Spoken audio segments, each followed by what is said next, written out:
Now to that high-profile murder trial in Massachusetts, which is putting maternal mental health in the spotlight. Lindsay Clancy is accused of killing her 3 young children in 2023. Her attorneys do not dispute that she killed them, but they argue that she was suffering from postpartum psychosis at the time and should not be held criminally responsible. This case now is raising questions about what postpartum psychosis actually looks like, how families can recognize the warning signs, and when someone needs immediate help. Such an important conversation, and to talk a little bit more about this and help us better understand this condition and postpartum depression is Dr. Sarah Oreck, a reproductive psychiatrist and president and co-founder of Mavita Health. Dr. Oreck, thanks so much for being here with us tonight. Thank you for having me. So we want to start off with what exactly is postpartum psychosis and how is it different from postpartum depression? Well, the first thing to think about is postpartum depression is incredibly common. So is postpartum anxiety. About 1 in 5 women will experience this, but postpartum psychosis is something 1 in 1,000 will experience. So it's a bit more rare, but it still happens. And it's important to know those warning signs because this is truly a psychiatric emergency. This is a break from reality, which is very different from postpartum depression and anxiety, which again, you may know a friend that has experienced this.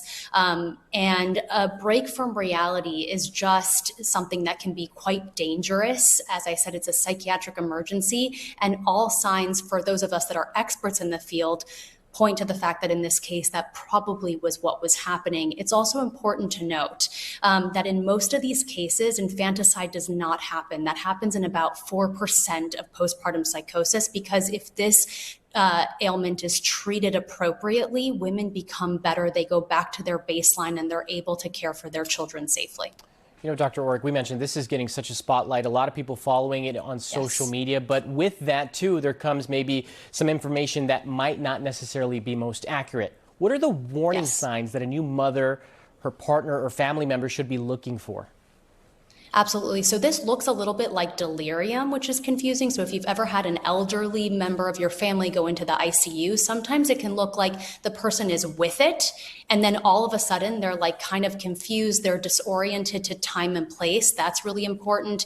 If someone is starting to say things that are paranoid, some delusions about something maybe going on with the baby, those are really signs to look out for. If the person just doesn't seem like themselves, if they've had days of not sleeping, it is time to talk to their OBGYN. And again, if they're expressing any thoughts of harming themselves, their children, any of that strange paranoia, or they just don't seem oriented to the place where they're at, it's time to go to the emergency room or call 911 if there really is distress that you don't think you can sort of take that person into the hospital safely. Dr. Oreck, are there certain factors that cause some women to experience postpartum depression? There's certainly some vulnerabilities. Sometimes we think a history of bipolar disorder, if there's any family history of postpartum psychosis, that's incredibly important to know about.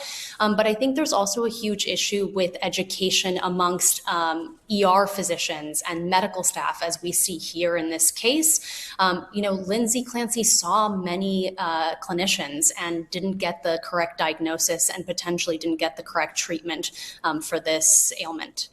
You know, of course, it's such a tragic case that so many in America are following, but it's such an important conversation for us to be having. Absolutely. Dr. Sarah Oreck, thank you so much for your time as we continue to talk about this important topic. Yes, thanks so much.